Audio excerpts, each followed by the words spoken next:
Oh my God.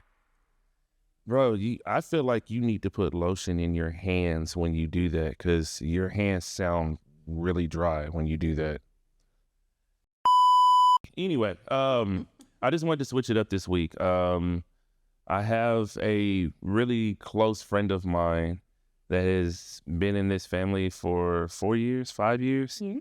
And she has definitely helped everyone around me along the way, including me. The one and only psychotherapist extraordinaire, Lola Clay. Hello, hello, hello. How you been? I am wonderful. How are you? I'm cool, man. You nailed that intro.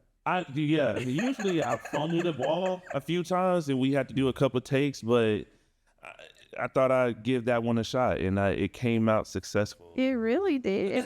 Excited. I really appreciate it.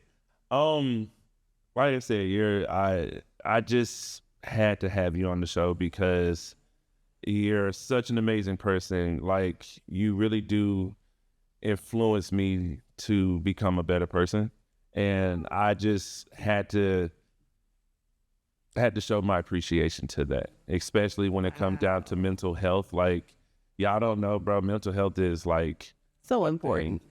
we gotta have, I feel like, especially in today's society, we definitely, as a Black community, or just in a community period, mental health needs to be taken more serious. Absolutely taken more serious. Yeah. It needs to be like at the forefront of everyone's to-do list. Right. Like the dentist, like the optometrist, like the gym, mental health. I think that is very important. I don't like the fact that it's been looked over for so many years.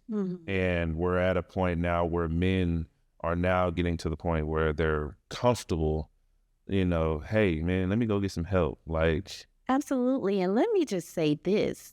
Actually, I am finding that over the last 3 to 4 years, men have been coming out to therapy and psychiatrists in droves. really? And so I really love the way that men are starting to take their emotions and their mental health seriously. Right. The male psyche is so unique and fascinating. Right. So I love working with everyone, but I absolutely love working with my male clients because their psyche and perspective is fascinating. And also, they are among the most dedicated clients. I have to say that. Men will spend on their mental health. Sometimes women, not so much. If it goes down between a new dress, Yeah. or forget it if Beyonce comes to town. Nobody's showing up to therapy. Man, they gonna pay that $1.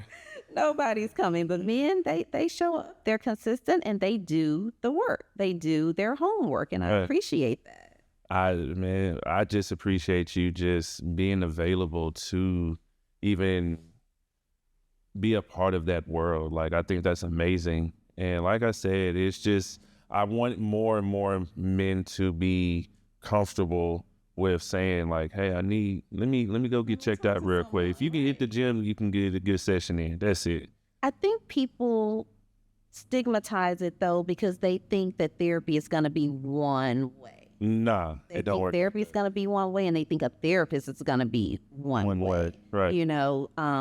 There's a lot of ideas of what even a therapist should be like. So I've gotten backlash and pushback for not fitting what people think is a stereotypical therapist. Right. Yeah.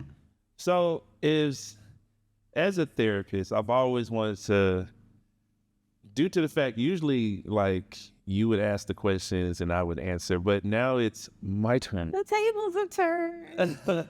So has there ever been a moment as a therapist, where you felt like you regretted that you said that? It don't even necessarily have to be a client, or just in general. In general, oh, yeah. Okay, what does that look like? That looks like a lot. You should see like the ticker tape of things I've said that's running through my head. The flash is like... It's a lot. Yeah. But one thing that I've regretted that I've said as a therapist in therapeutic setting, but I will continue to say, Okay. is when I say to someone, I can easily see you being dead in 6 months to a year, Wow. or I can easily see that person killing you. Right. I regret having to say those things, but I would be remiss as a professional, as a human behavior expert that studies patterns and pathologies. Right. I would be remiss if I didn't tell someone that and I actually see that. Would that sit on your heart if you didn't say these things? Absolutely, 100%. And dang, I feel like there's a story behind that, but There are several stories behind that, hey, And I'm so glad that I've gone to paperless like so many clinicians have, so that everything's electronic medical records, because when I was having paper files, it would kill me that I had a whole drawer in a file cabinet wow, that was marked with people no longer here, that's crazy. all because they chose to neglect their own well-being. Mm, And their lives could have been saved had they not done that that is true. in one form or fashion. But, it happens. That And unfortunately, it happens all too often. really. Yeah. So Sometimes people don't recognize the space that they're in. It's their normal, so things don't feel as bad as it is with either their health or their relationship right. or anything. And they're taking risk after risk after risk, but it doesn't feel risky to them.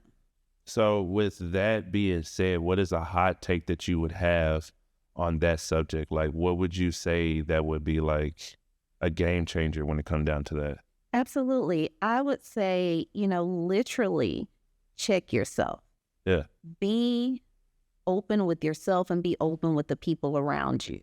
Be willing to take the hard critique.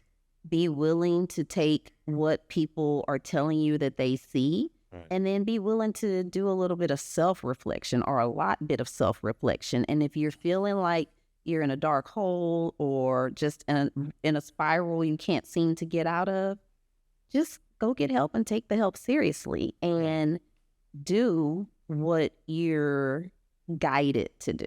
Mm. And so that's an important caveat too, which male clients respond well to. Male clients like the fact that it's guidance. Nobody's telling them what to do.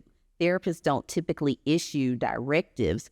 We help facilitate a person being able to make choices and decisions and utilize good judgment that will benefit their life overall. So it's not a feeling like being controlled. Absolutely not. Not here to control anybody. That would be way too much on me.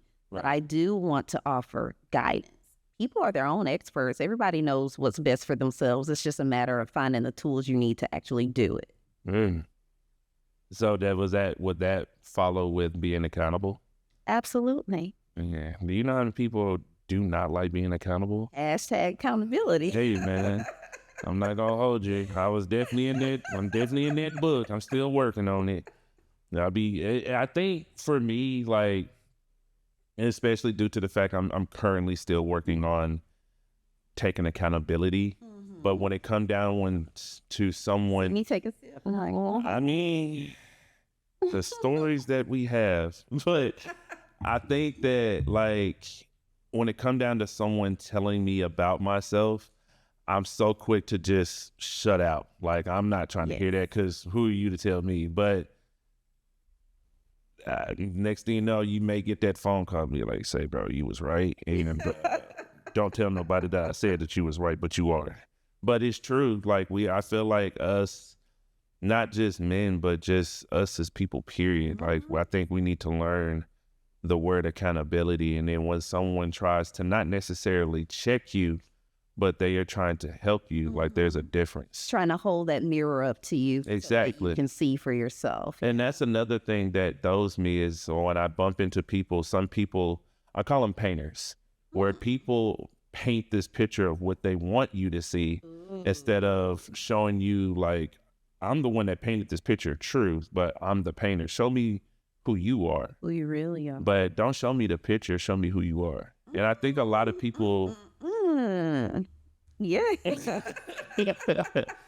I mean, I think that's just, like I said, I think the world needs to learn a little bit of accountability as well.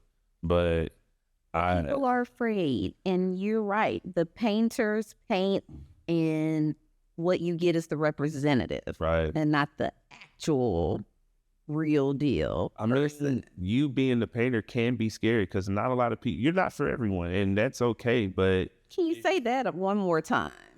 you are not for everyone, and it's okay. That's okay. It is okay. You will not be everybody's cup of tea. I promise you won't, but somebody out there gonna drink your tea regardless. You just gotta find that person. But Somebody out there likes me. somebody, I mean, I'm just saying, God made a person for everyone. It's up to y'all to find each other. Yeah. That's what Mom told me. But And not to mention too, not to crosstalk you, but sometimes the path of an extraordinary person is a lonely path. So that's okay too. she hit that one on the nail, folks. Yeah, I might want to put that on Twitter, put it on the shirt, send that tweet to a homie because somebody needs to hear that one. Needs to hear that. It's a lonely journey. Dang. But I mean, does that, some people don't know how to do that. Like, I was talking to somebody the other day. They was like, I would never go to the movies by myself. I'm like, man, I went to Lego movies by myself and had a blast. Like, Exactly. You So- need that. If you can't stand to be alone with yourself, that's definitely a red flag. really? Yes. So that goes back to the quote of, you have to love yourself. And if you don't love yourself, how can you love someone else? Exactly. So if you can't be by yourself, how can you be around others? Is that like a thing? Well, yeah, if you can't be by yourself and alone with your thoughts, your feelings, and just you, Right. then what are you giving or bringing to the table in relationship to all of your other interpersonal interactions? So that leaves you to show up as needy, clingy, irritable, nitpicking, because you're looking for other people to fulfill in you what you haven't fulfilled in yourself. She said nitpicking. Y'all better write this down because she ain't lying. Nitpicking. I'm telling you, bro, I literally preaching, bro. Like, I really do appreciate you. It's so I like learning from you. It's definitely always a lesson every time we have a conversation. It is. And I really but I do. learn a lot too. Exactly. I learn from every single person I talk to on the face of the earth. I learn from strangers in the Dollar Tree. I learn from everybody. So what is one thing that you would take from the last person that you learned from? Like, what is like, man, that was a lesson for me. What would it be? Ooh. A lesson that I would take from the last person I learned from. It's a toughie. Yeah. This morning, I went through a drive-through Okay. through Dutch Bros, the Sugar Rush place. Try not to go there too much, but I needed a real energy this morning. I needed the high, Their sneaker doodle. octane. I don't know about the snickerdoodle, but it was a sugar-free rebel, but still filled with stuff nonetheless. Right. And, they always have the sweetest, youngest people in the world working there or whatever. Right. And so the young man comes out to my vehicle to take my order, and he's like, okay, ma'am, what can I get you? And I was like, hey, good morning, how are you? Because it was Yeah. he was like, oh, that's so nice of you. I'm good. How are you? I was like, I'm great. I'm having a good day. And he's like, oh, okay. And then he goes, before I take your order, just let me say thank you because, I've been like sworn at, talk crazy 2-3 times already this morning. Wow. And and he was like, I'm actually going through a lot. My grandmother's in the hospital. He just started Pouring out. Yeah. Yes. And what I took from that interaction was that when someone asks how you're doing, really tell them.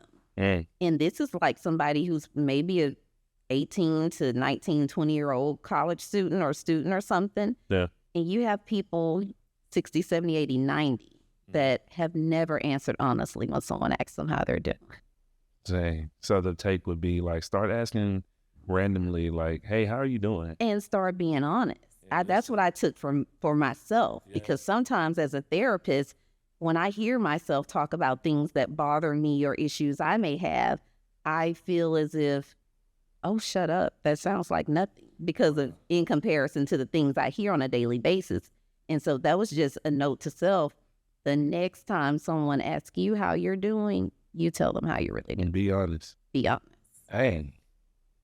That one, yeah. You know what? I think we should do that tomorrow, man. Just find a random person and just, hey, how you doing? And just see where it goes. Yeah. You like, how are you really doing? Yeah, like everybody's gonna hit that. I'm good. Mm-hmm. How you really doing? Though? Exactly. Man, look. I think that was actually a good lesson. I enjoyed that one. I appreciate you sharing that with us. Absolutely. Okay. Well, I just want to go ahead and close it on this week's episode. That was an amazing conversation. And we always have the best conversations every time. So many good conversations. But I'm definitely glad that you came on the show. I really appreciate your presence. Thank you so much. Absolutely. I love being here. All right. Appreciate it. That'll be it on this week's episode of Keeping It Blunt. That's it. I mean, no nugget, no extra thing you want me to say to the people. Go get help. It's needed out there. And if you don't get help, then you're losing. So let me take it. And she got it. I don't. I'm nervous. I've been sweating, but she got it. Let her take it. Okay. So I want to leave your listeners with, a little set of something that they can work with. And people love lists. Okay. So number 1. Okay. Be kind. Kindness is free. Okay. And kindness equals self-love. Okay. Okay. Number 2. Love is unwavering and unconditional, but has expectations. So y'all, let's not be out here acting all crazy and then talking about, oh, but if they loved me, or I wonder why that I don't feel loved. No. Look at yourself. Yeah. Look at yourself and see what you're doing, because just because someone loves you unconditionally and that love is unwavering, it still comes with expectations. The expectation for you to try and show up as your best self over and over again. All right. Okay. Number 3, you are your own golden ticket. Whoa. Stop sitting around waiting on anybody else to make something happen for you, or thinking that, yes, I got some applause in the house without one. Well, she hit a home run with you. Are your own golden ticket. Get up and be productive. Get up and be productive. Open your mouth, network, market yourself, self-evaluate what your gifts are. Everybody has a gift or a talent. There's not one single person on the planet that has nothing to offer this world. See what that is. And if you end up needing to monetize it, then monetize it for yourself. If you needed to connect with your inner passion and your soul, then utilize it for that. That's valuable too. That's a different form of currency. Right. And so, yeah, just know that you're your own golden ticket. Hey, she knocked that one out the park, brother. That ain't a good intro or outro, bro. I don't know what is, bro. And lastly, use love and logic. They go hand in hand. If it doesn't make sense and it's nonsensical, don't do it. And if you can't do it with a free and open heart, a cheerful and peaceful countenance, it's not done with love, so don't do it. Use love and logic. That's all I got for the people. Y'all better take these 4 things, bro, and turn it into a life lesson. Like, this is what I do. Sure. That was yay me. I thought part. Hey, golly. That'll be it on this week's episode. Y'all keep it a blunt like always. Peace. Dang.